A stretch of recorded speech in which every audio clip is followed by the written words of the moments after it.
수질 분석 11번째 시간입니다. 이번 시간에는 수중의 고형물 솔리드의 분류, 입자 크기에 따른 솔리드의 분류 방법에 대해서 공부합니다.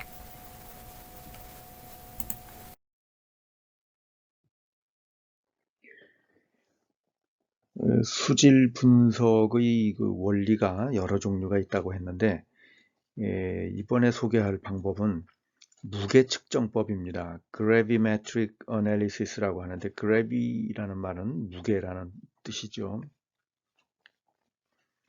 무게를 측정해서 분석하는 방법이 심플하면서도 기본적으로 쓰이는 방법입니다. 근데 무게도 여러 종류가 있어요. 가장 기본적인 것이 이 생체 무게, wet weight라고 하는 것인데, 이것은 살아있는 생물을 그대로 측정하는 겁니다. 또는 그 세디멘트나 슬러지 이런 것들을 그대로 측정하는 거예요. 그러니까 수분을 많이 함유한 상태로 측정이 되죠. 생물체라든가 아니면은 하수 처리장의 슬러지라든가 이런 것들 보면은 수분 함량이 굉장히 많습니다. 슬러지 같은 것들은 한 90% 이상 될 수가 있기 때문에 그 어떤 물질의 양을 측정하는데 이렇게 좋은 방법은 아닙니다. 그런데 살아있는 생물을 측정하거나 할 때는 생체 무게를 측정하기도 하고, 또 세디멘트, 토양 이런 것의 그 수분 함량을 측정하기 위해서는 먼저 웻 웨이트를 측정하고 나중에 드라이 웨이트를 측정하고 이렇게 하죠. 자, 그 다음에 건중량, 드라이 웨이트라는 것이 있습니다. 말린 다음에 무게를 재는 거죠. 말린 다음에 무게를 재니까 그 수분 함량을 제외하고 측정합니다. 그래서 그 속에 함유되어 있는 물질을 더 정확히 측정할 수 있죠. 수질 분야에서 많이 쓰는 그 측정 항목으로는 SS, VSS, TDS, 또 생물량이라고 했는데, 예를 들면은 그 하수 처리장에서 미생물의 양 이런 것들을 드라이 웨이트를 사용해서 측정하는 경우가 많이 있습니다. 그 다음에 연소 후 감량 또는 줄여서 강렬 감량이라는 표현을 쓰기도 해요. 강렬 감량. 그러니까 높은 온도에서 연소시켜서 무게가 줄어드는 걸 측정한다 이런 거죠. 영어로는 ignition loss라고 부릅니다. ignition은 태운다는 말이죠. 연소 후에 무게가 얼마나 줄어드는가를 측정하는 거예요. 이것은 어떤 의미를 가지느냐 하면은 연소를 하면은 무기물은 남아있고 유기물만 무게가 줄어듭니다. 유기물만 연소돼서 날아가는 거죠. 그래서 유기물의 양을 측정하려고 할 때, 그러니까 슬러지라든가 토양 이런 데 무기물과 유기물이 막 섞여 있을 때 유기물만 따로 분리해서 양을 측정하고자 할 때 이 강렬 감량법을 사용합니다. 또 침전 발생을 시켜서 침전물의 무게를 측정하는 분석법도 있어요. 예를 들면은 물속에 있는 설페이트를 분석하려고 할 때는 거기다가 설페이트와 아주 선택적으로 잘 결합해서 침강을 하는 이 바륨 같은 걸 집어넣습니다. 그러면은 바륨 설페이트 침전물이 생성이 되는데 이 침전물을 모아가지고 무게를 재면은 설페이트의 무게를 측정할 수 있다. 그래서 그 분석 방법으로 사용하기도 합니다. 이런 식으로 어떤 그 무게를 측정하는 방법 이런 것을 Gravimetric Analysis라고 하고, 오늘 공부할 그 SS 측정 방법이 바로 이 무게 측정법에 해당이 됩니다.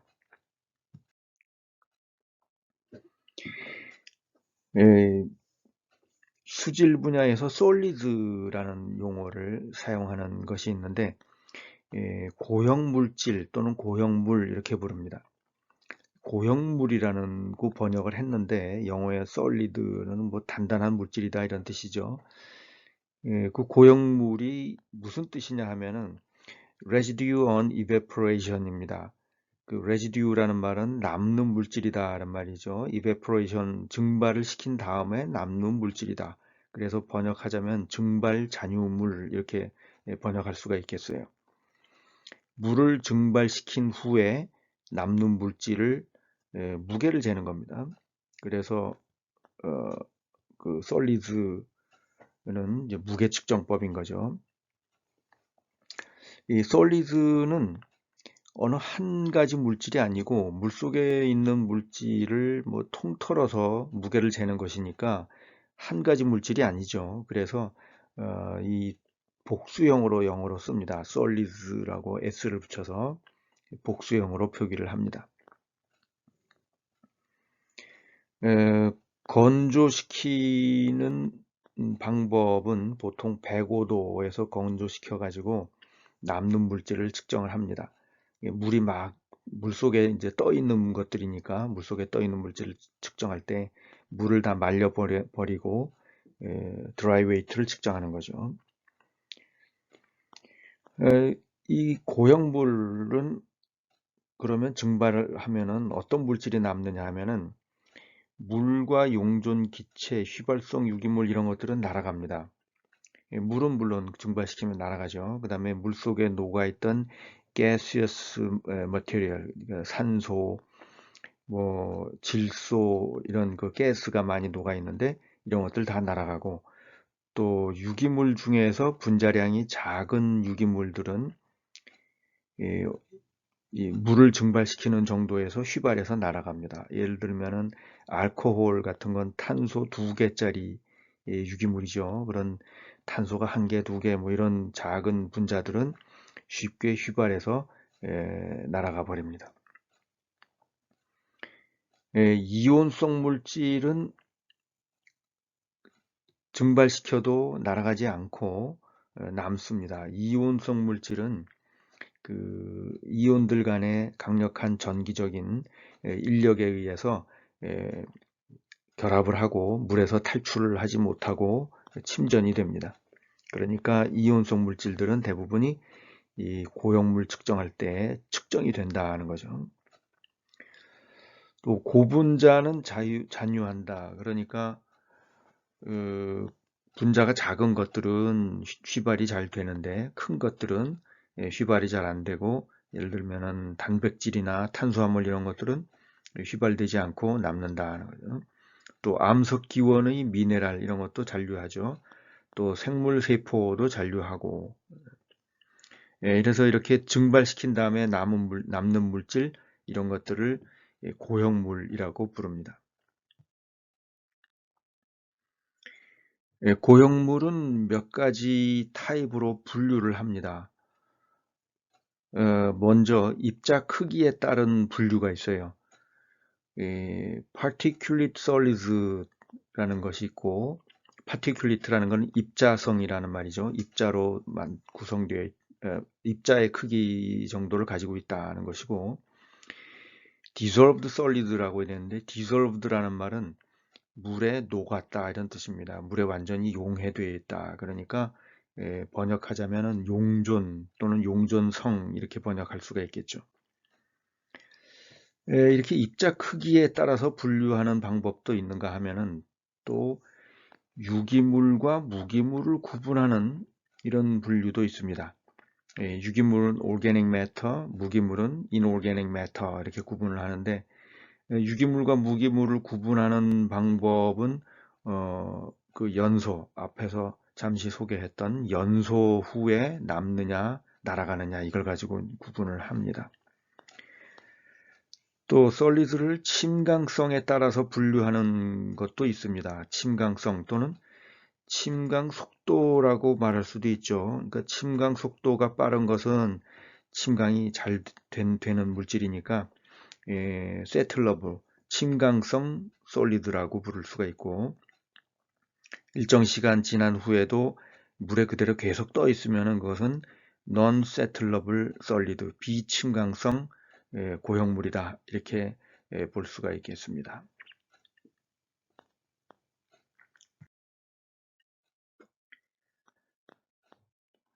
입자 크기에 따른 구분을 보면은 입자가 좀 큰 것을 부유물질이라고 부릅니다. 영어로는 suspended solids라고 부르고 또는 non-filterable solids라는 표현도 씁니다.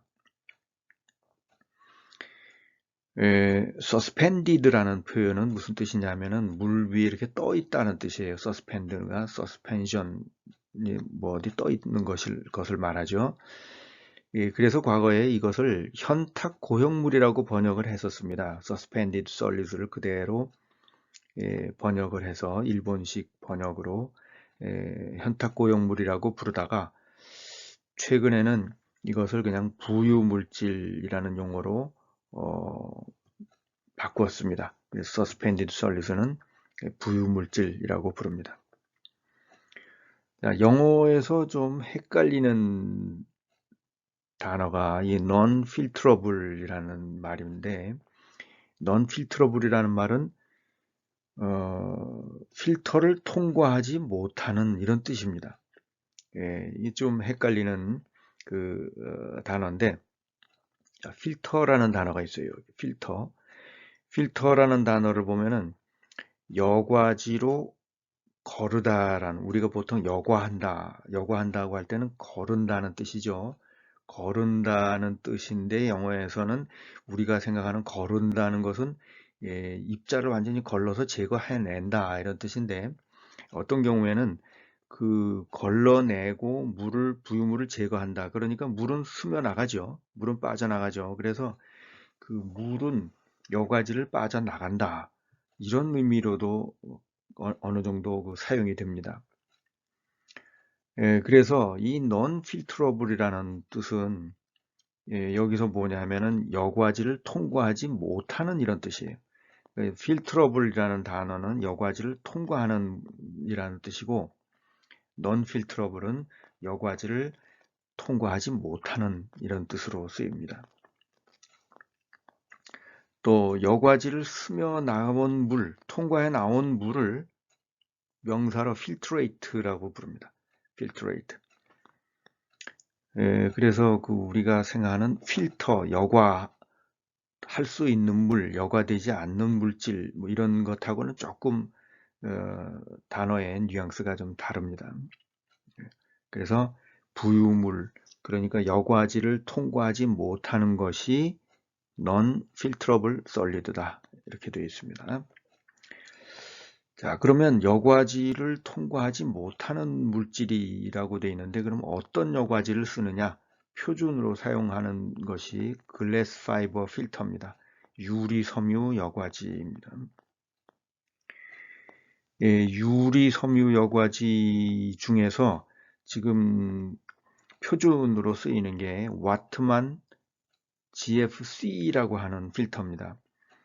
와트만이라고 하는 것은 회사는 여러 종류의 필터를 만드는데, 그 와트만에서 나오는 필터 중에서 글래스 필터 A, B, C 등등이 있는데 그 중에서 C 타입을 표준으로 정한 거죠.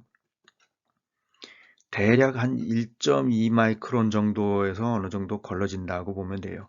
그보다 작은 것들은 좀 빠져나가고 그보다 큰 것들은 거의 다 걸러진다, 이렇게 해서 보면 됩니다. 근데 글래스 필터는 그 유리를 가느다랗게 섬유를 만들었어요. 실처럼 뽑아가지고 그것으로 종이를 만든 겁니다. 그러니까 현미경으로 보면은 이런 그 유리 섬유가 막 이렇게 엉켜서 겹쳐서 종이처럼 되어 있는 겁니다. 여기에 입자가 이렇게 걸러지는 거죠. 입자가 이렇게 걸러지는 거니까 구멍의 크기가 일정치 않아요. 그래서 좀 작은 것도 이렇게 걸러지기도 하고 이보다 좀 큰 거는 빠져나가기도 하고 뭐 그렇습니다. 대략 한 1.2 마이크론 정도 이상은 대부분 걸러진다, 이렇게 보면 되는 거죠. 이게 옛날에는 이 유리 섬유를 쓰지 않고 셀룰로스 나이트레이트라고 하는 플라스틱처럼 생긴 그런 물질로 만든 멤브레인, 플라스틱 시트 같이 생겼죠. 그런 것을 사용을 했어요. 그런데 그 셀룰로스를 막 이렇게 겹쳐놓고 이제 붙인 거죠. 그런데 그 구멍 크기가 대략 유효한 크기가 0.45 마이크론 정도 됐습니다. 한 40년 전 이쯤에는 이 필터가 비교적 그 크기가 제일 작은 필터였기 때문에 이게 표준이었습니다. 이게. 그래서 이보다 작은 필터는 거의 뭐 쓰기가 어려운 상태였기 때문에 제일 작은 필터를 골라서 이걸 표준으로 채택을 한 거죠. 지금은 뭐 그것을 쓰진 않고 또 이보다 작은 필터도 굉장히 다양하게 많이 나와 있습니다. 그런데 이 셀룰로스 나이트레이트 멤브레인 필터는 클러깅이 심해요. 클러깅이라는 것은 필터 페이퍼가 있는데 필터 페이퍼에 이렇게 구멍이 있지만 그 위에 어떤 부유물질들이 이렇게 자꾸 쌓이면은 막혀가지고 더 이상 여과가 안 되겠죠. 그런 현상을 이제 클러깅이라고 부르는데 이 클러깅이 심하기 때문에 잘 쓰지 않고 이 글래스 필터를 표준으로 지금 사용하고 있습니다. 그러니까 크기는 그보다 조금 구멍의 크기는 커졌다고 볼 수가 있는 거죠.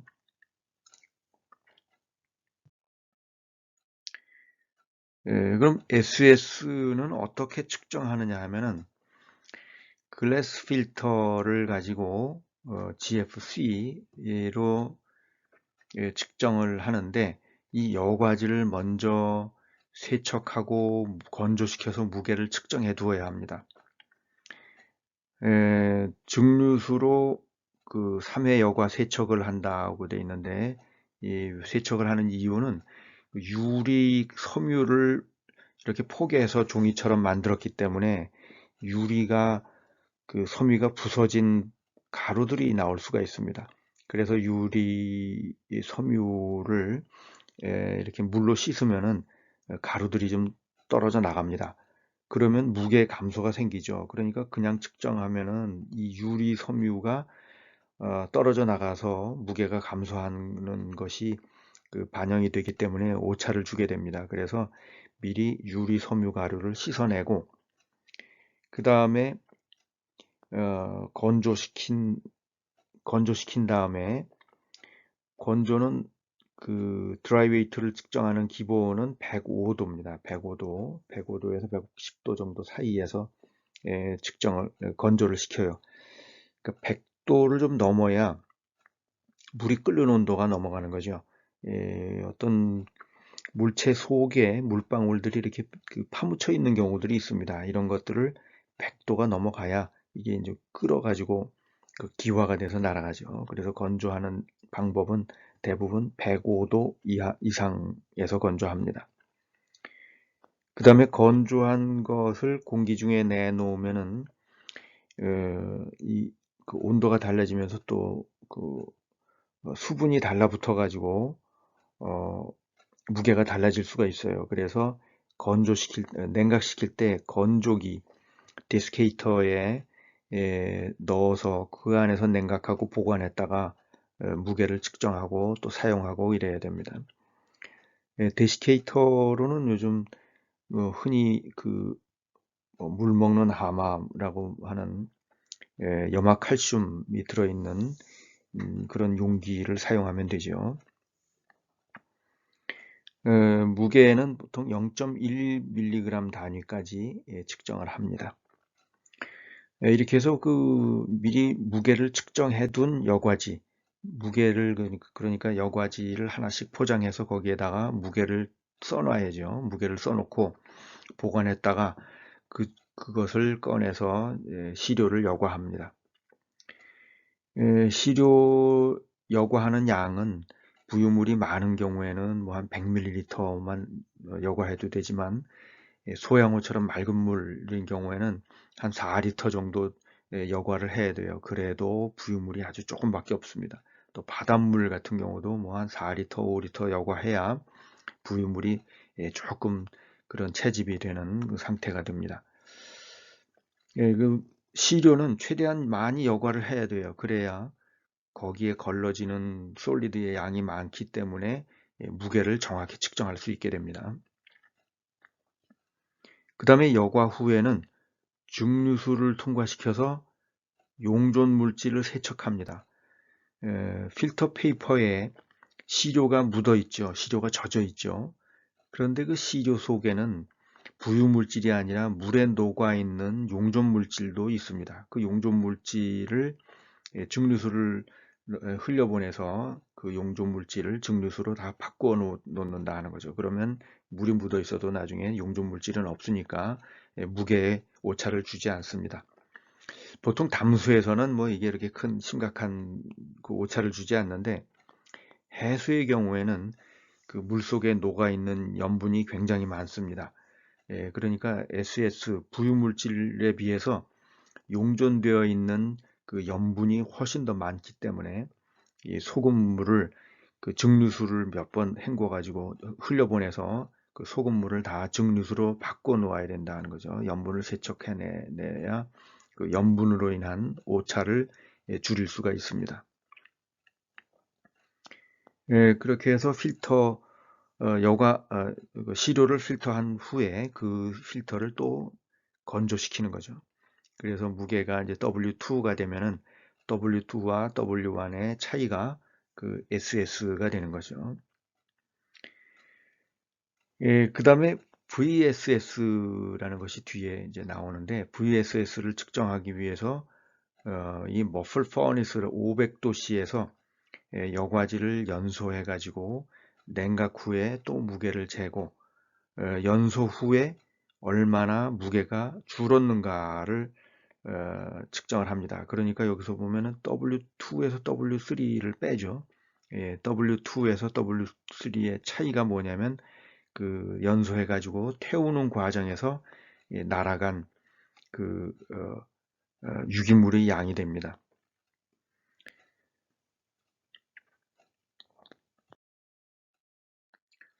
SS의 성분은 어떤 것이 있는가? 보통 그 물이 고요하게 정체되어 있는 물은 SS가 그렇게 많지 않아요.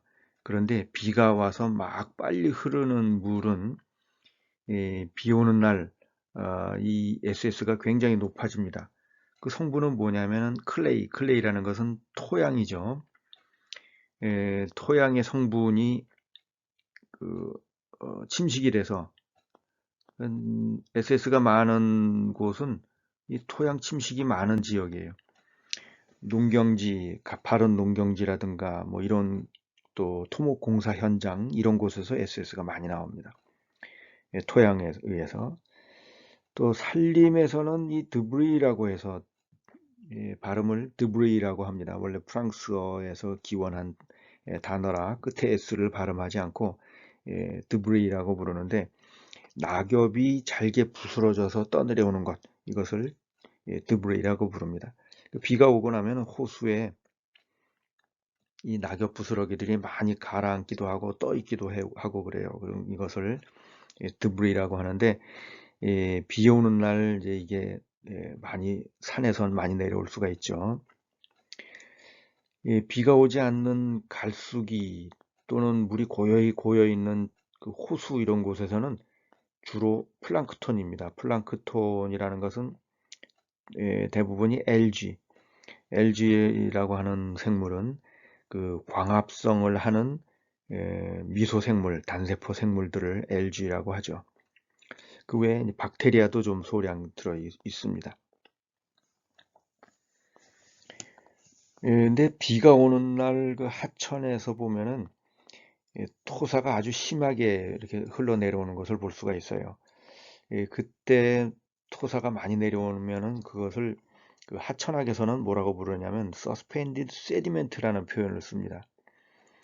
그러니까 하천이 이렇게 있으면은 바닥에 있는 세디멘트들이 유속이 빠를 때 이렇게 위로 떠오르는 거죠. 그래서 떠내려가는데, 이것을 그 suspended sediment라는 표현을 쓰기도 하는데, 그 수질에서 쓰는 SS는 suspended sediment가 아니고 suspended solid라고 표현을 하죠. solid라고 하는데 여기서는 suspended sediment라고 합니다. 자, 용존 고형물은 그 여과지를 통과한 물질이에요. 예, 그래서 영어로 필트러블이라고 표현한다 그랬죠. 필트러블, 여과지를 통과할 수 있는, 또는 dissolved라는 표현도 썼는데, dissolved라는 말은 뭐 소금의 덩어리가 녹는다든가 설탕 덩어리가 녹는다든가 이렇게 그 큰 분자가 결정이 완전히 그 분자 하나씩 하나씩 녹아 들어가는 것을 dissolve라고 표현하죠. 예, 그래서 과거에는 dissolved라는 표현을 쓰고 용존 고형물 이렇게 불렀는데, 엄밀하게 말하자면은 dissolve가 아닌 것들이 굉장히 많습니다. 이 용존 고형물과 이 현탁 고형물, 부유물질과의 차이가 어느 정도냐면 1마이크론 가지고 걸러내죠. 정도로. 그러니까 1마이크론보다 작은 것을 전부 용존 고형물이라고 부르기에는 이게 너무 크다 하는 거죠. 예를 들어서 박테리아 한 마리 하면은 박테리아가 보통 1마이크론 이하가 됩니다.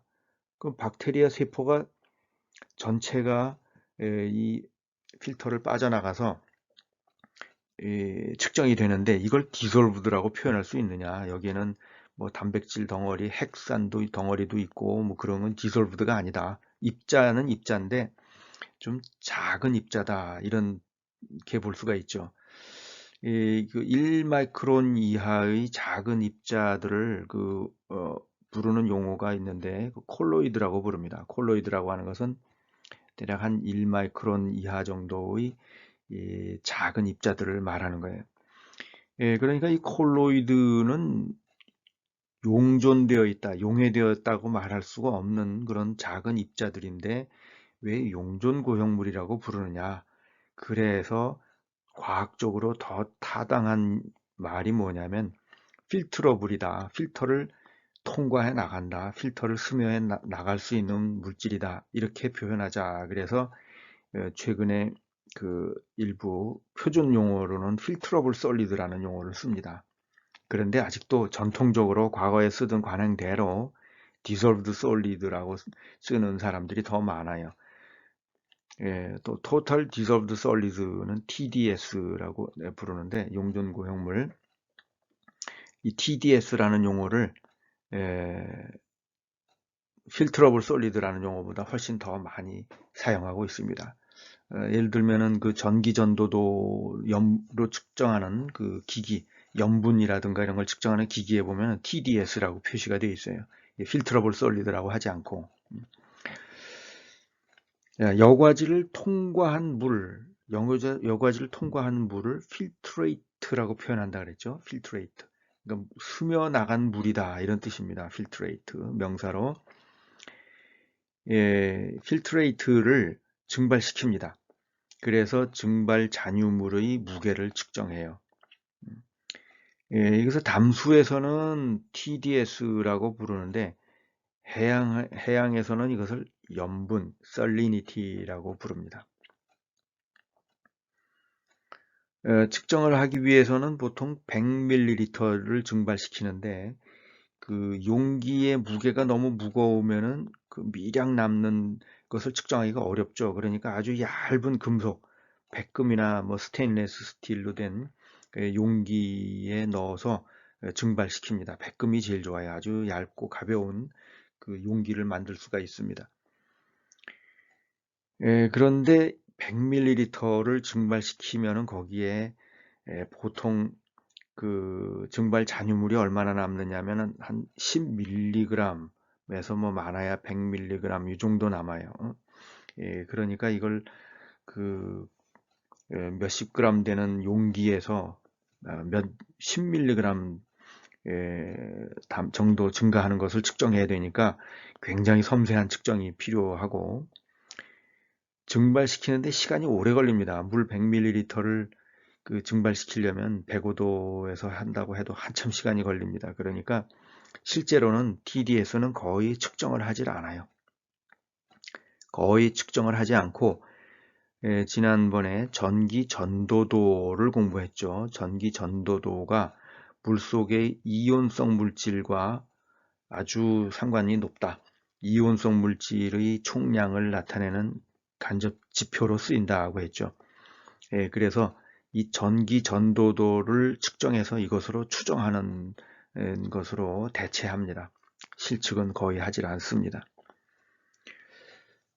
TDS의 주요 성분은 뭐냐면은 물속에 녹아있던 이온들이 침전이 되는 겁니다. 제일 많은 게 뭐냐면 칼슘 카보네이트예요. 탄산 칼슘. 석회석의 성분이죠. 석회암의 성분. 물속에 있는 양이온 중에 제일 많은 것이 칼슘 이온이에요. 그리고 음이온 중에 제일 많은 것이 탄산 이온입니다. 그래서 이 두 개가 결합을 하면은 이게 탄산 칼슘이 만들어져요. 우선 이제 CO2는 하나 날아가고 일부 날아가고 탄산 칼슘 석회석이 남습니다. 이게 뭐 거의 한 60-70% 되죠. 그러니까 TDS는 주 성분이 탄산 칼슘이다. 그러다 보니까 사실 이게 어떤 그 오염하고 그렇게 큰 관련이 있는 것은 아닐 수도 있습니다. 그래서 그 양을 정확하게 측정하려고 노력을 별로 하질 않아요. 담수의 TDS는 보통 한 100mg에서 1000mg per 리터 이 정도 되는데 해수의 경우는 이게 35,000mg per 리터가 됩니다. 그러니까 그램으로 치자면 35g per 리터가 되는 거죠. 그래서 용존 고형물 TDS 해양에서는 살리니티라고 부르는 것은 바로 필터를 통과한 물을 증발시켜서 측정한 것이다. 그 다음에 흔히 사용되지는 않고 우리나라 수질 기준에는 없지만 입자 크기에 따른 구분 중에 다른 것이 있습니다. 뭐냐면 coarse debris라는 것이 있어요. coarse debris. 이 coarse라는 말이 있고 여기 fine이라는 말이 있는데 이 coarse라는 말은 하고 fine이라는 말은 지질학에서 쓰는 용어인데 이것은 입자가 좀 큰 입자라는 뜻입니다. 한자 말로는 조립이라는 말을 쓰고 fine은 한자로 세립이라는 표현을 씁니다. 그러니까 굵은 것을 coarse라고 하고 debris는 산에서 내려오는 그 낙엽 부스러기 이런 걸 debris라고 한다고 했죠. 근데 낙엽은 보면 상당히 큰 것들도 많죠. 그래서 2mm 이상 되는 것도 많은데 우리나라의 수질 규정에는 어떻게 되어 있느냐면 2mm 이상 되는 것은 측정에서 제외한다. 이렇게 되어 있습니다. 그것은 그냥 부유물 이렇게 표현을 하고 수질 오염물질로 간주하지 않는 거죠. 그래서 이 코arse debris는 2mm의 채로 걸러냅니다. 스위브라고 하는 것이 있는데 스위브가 채입니다. 보통 가정에서 음식만 하는데 사용하는 것과 똑같은 그런 채예요. 2mm짜리로 걸러서 이 coarse debris는 걸러내고 그 다음에 2mm 이하의 것만 측정하게 되어 있습니다. 그러니까 우리는 사실은 fine particle만 측정하는 것이고 coarse particle, coarse debris는 측정을 안 하는 거죠. 수질오염물로 간주하지 않기 때문에 그러는데 실제로 비 오는 날 측정해 보면 그 산림 지역에서는 낙엽이 엄청 많이 내려옵니다. 낙엽 부스러기, 뭐 통째로 나무 토막이 막 내려오기도 하고 그러죠. 그래서 이게 호수에 들어가서 쌓여가지고 뭐 메탄도 발생하고 부식질도 생기고 이런 그 생태학적 피해와 수질 악화가 발생하긴 하는데 이건 우리나라만의 좀 독특한 상황이에요. 우리나라는 폭우가 내리고 경사가 가파르고 뭐 이래서 이게 의미를 가지는데 다른 나라는 별로 그렇게 양이 많지는 않습니다. 대부분. 그래서 그 유럽이나 뭐 미국에서 이 코arse debris는 수질 오염 물질로 간주하지 않는 것이 관행이 있죠.